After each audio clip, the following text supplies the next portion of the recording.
Le grand entretien, Raphaël Legendre m'a rejoint sur ce plateau et nous recevons Guillaume Gibaud, président et fondateur du Slip français. Bonjour. Bonjour Guillaume. Ravi de vous Bonjour. retrouver sur ce plateau. Le Slip français créé en 2011, c'est une histoire qui commence à avoir sa place dans l'histoire. Faire partie du paysage. Oui, voilà, de l'économie française, effectivement. Et on se rappelle de ces difficultés dont vous aviez fait part le public, finalement, il y a quelques temps. On n'est pas mécontent de constater que ça a porté ses fruits, votre stratégie. J'imagine. Progression des ventes de 10% sur les 15 derniers mois. Ça y est, ça paye finalement, cette stratégie que vous avez appliquée. Oui, à la fois le courage de se dire ça marche plus, ce qui n'est pas facile quand on est chef d'entreprise, et puis le courage de tout changer, de travailler beaucoup, de se remettre en question, de regarder lucidement le marché, de se dire que peut-être après le Covid, il y avait un monde d'après qu'on voulait tous, fabrication française, achat durable, engagé. Et puis finalement, en fait, c'est le monde d'avant qui revient très vite. Un contexte économique très défavorable. Et puis nous, arriver à un certain aussi levier de taille de chiffre d'affaires, 20 millions d'euros de chiffre d'affaires, continuer à vendre un produit à 40 euros le sous-vêtement, c'est très cher. Quand on est 3 fois plus cher que Calvin Klein, par exemple, c'est plus tenable. Ou en tout cas, on n'arrive plus à maintenir une taille critique. Et donc, se repose la vraie question de fond, comment on fait un produit de qualité fabriqué entièrement en France? Et finalement, dans les difficultés, revenir à moi, ce pourquoi j'ai créé l'entreprise il y a bientôt 15 ans, voulait changer le monde, commencer par changer de slip, montrer que c'est possible de fabriquer en France, et de se dire, en fait, notre produit est trop cher. Pas parce qu'on le voulait, mais parce qu'on fabriquait avec les outils des autres et on fabriquait des petits volumes, des petites séries de plein de modèles différents sur une stratégie de produits de cadeaux. Et on s'est dit, en fait, il faut qu'on équipe tous les Français, il faut qu'on fasse une stratégie de volume, qu'on trouve la façon, enfin, de fabriquer un produit à prix compétitif en France. Et c'est ce qu'on a réussi à faire courageusement avec Léa Marie qui m'a rejoint, directrice générale à mes côtés. On a tout changé l'entreprise, changé le modèle, changé le prix, passer de 20 à 3 boutiques, passer de 120 personnes à 38 personnes. Ça a été super dur. Diviser le prix par 2 et on a plus de 200 000 nouveaux clients qui nous ont suivis dans cette stratégie, dans la révolution.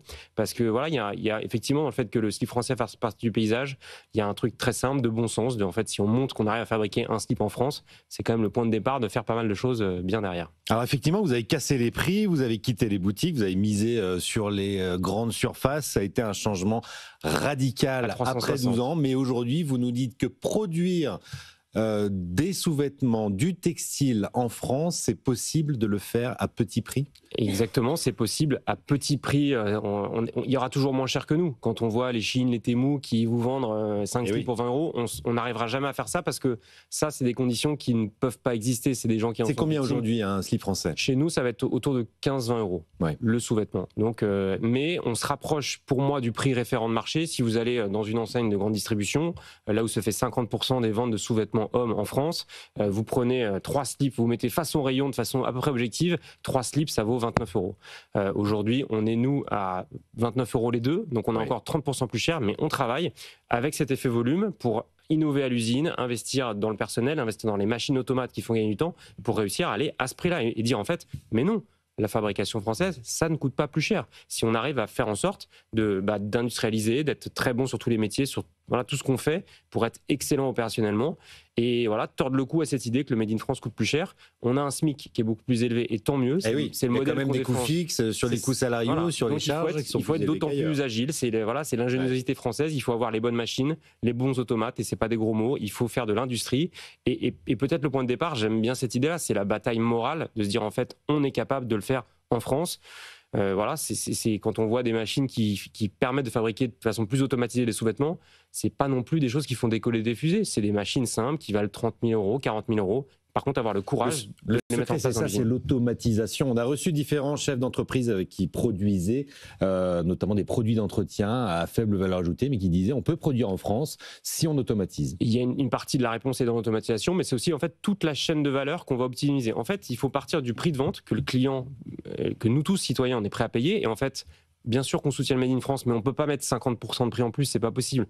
Donc il y a peut-être 5, 10%, 15% de prix de plus qu'on est prêt à payer, mais derrière, de tout mettre en œuvre pour aller chercher ce prix de vente cible et donc organiser la chaîne de valeur, avoir moins de références. Nous, un des gros leviers sur lesquels on a joué, c'est qu'avant, on avait 1500 références, des bleus, des verts, des jaunes, plein de séries limitées. Donc on est très content d'avoir plein de sous-vêtements de mode, mais à la fin, les hommes en France, ils jettent des sous-vêtements bleu marine. Donc faisons en sorte d'avoir un gros paquet de slips bleu marine fabriqués à un bon prix, et c'est ça, je crois, la suite d'une industrie, et c'est le bon mot en fait. Une industrie, c'est des volumes et c'est de l'optimisation dans le temps. Il faut faire des choix et vous les avez faits. Pour autant, la vie d'un patron n'est pas un long fleuve tranquille. Une fois que cette phase est terminée, aujourd'hui, l'alerte que vous lancez, ce sont les droits de douane, ce sont les lettres envoyées par Donald Trump qui menacent d'appliquer 30% sur les produits qui vont de l'Europe vers les États-Unis. Ça peut encore changer, on le sait, mais qu'est-ce que ça implique pour vous concrètement ? Nous, c'est sûr qu'il y a un peu deux niveaux. Déjà, il y a le premier niveau sur nos clients américains. C'est notre premier pays, les États-Unis, en dehors de France. Donc, on fait 10% des ventes à l'export et on fait 5% aux US. Donc, c'est pas énorme. On va pas en mourir demain matin. Mais c'est sûr que le client qui payait son slip 40 €, qui va l'acheter 50 €, tout de suite, c'est plus compliqué. Donc, on risque de perdre des ventes. Déjà, nous, on a ce sujet d'avoir ce prix de vente. On fait beaucoup d'efforts pour le ramener au bon niveau. Donc, quand on rajoute des droits de douane, forcément, c'est plus compliqué. Donc, déjà, mécaniquement, ce côté vente aux États-Unis qui peut être pénalisé. Et de l'autre côté, c'est plutôt l'incertitude chaque jour, de dire en fait, quand il y a une annonce macroéconomique mondiale chaque jour, à la fin, les clients, ils font un peu plus gaffe à leurs achats de slip. Et en fait, finalement, tout ça se transforme en les Français qui épargnent beaucoup et qui vont moins dépenser chaque jour sur notre site internet ou dans les rayons de supermarché. Et finalement, peut-être aussi, ça crée des opportunités parce que finalement, est-ce que dans cette épargne des Français, il n'y a pas aussi le levier pour aller construire des entreprises industrielles robustes en France en se disant en fait, finalement, nous tous citoyens, est-ce qu'on n'a pas juste envie de soutenir des boîtes qui fabriquent localement, qui créent de l'emploi, qui font moins d'émissions carbone et qui ont besoin de peut-être de moyens pour investir. Et je pense qu'il y a finalement dans toute crise ou toute déformation, il y a des opportunités. Donc nous, on le voit comme ça. En tout cas, à court terme, c'est sûr qu'aujourd'hui, être chef d'entreprise, c'est un sport de contact, quoi. C'est chaque jour, il faut regarder l'actualité. De haut niveau. Voilà, mais bon, on a choisi ce métier-là, mais c'est vrai que voilà, il faut être bien accroché à son slip pour prendre les bonnes décisions chaque jour. Avec 600 000 pièces vendues déjà cette année, vous visez le million de pièces. À quel horizon ? Et est-ce qu'on peut rester français, populaire et rentable? Ouais, on va démontrer cette année.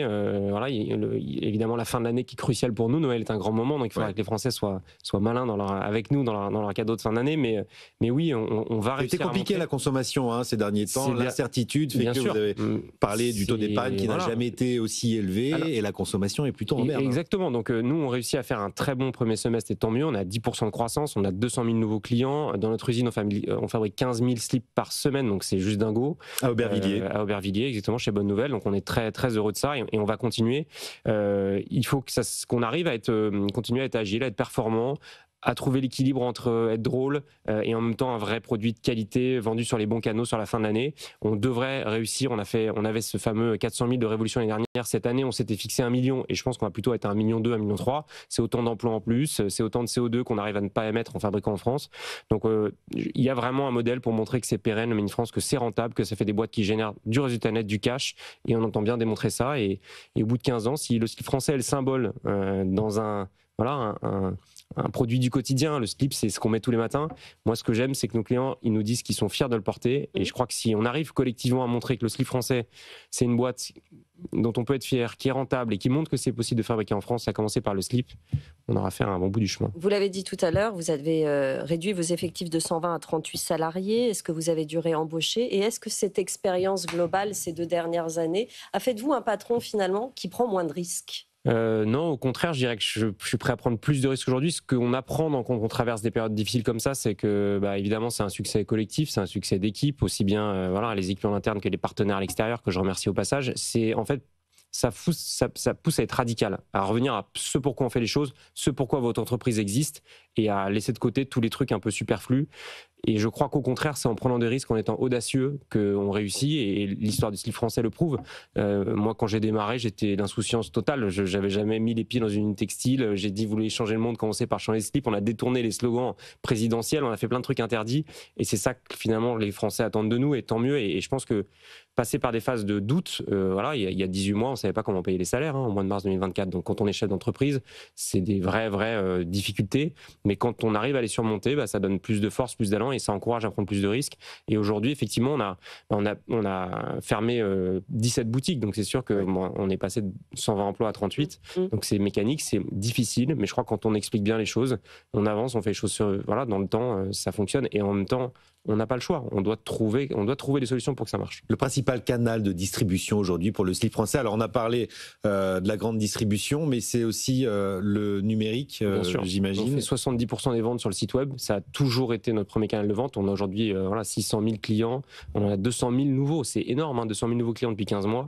On touche vraiment quelque chose. Effectivement, vous disiez le mot populaire et moi, j'aime bien ce mot-là. C'est vraiment, c'est un exemple. Et moi, ce que j'ai toujours voulu faire, c'est montrer que c'est possible. Et si on arrive à équiper les fesses de tous les Français, quel que soit l'endroit où ils achètent leur slip, on prouvera quelque chose de fort et de collectif. Et oui, le digital est clé parce que c'est l'agilité, c'est la capacité à s'adapter au contexte, à rebondir, à être capable de poster ne vous trompez pas de slip. Voilà, c'est rebondir sur l'actualité de façon pertinente. Toujours par le biais de l'humour, hein, parce que c'est pas facile de fidéliser un client slip sur Internet. Exactement, et l'humour, c'est la raison d'être de notre entreprise, le panache, et un produit de qualité au bon prix, et comptez sur nous pour continuer à surprendre les Français et incarner très fort cette promesse qui est le point de départ que c'est possible de fabriquer en France. Merci beaucoup, Guillaume Gibault, président fondateur du slip français qui continue à s'accrocher à son slip. Exactement, très fort.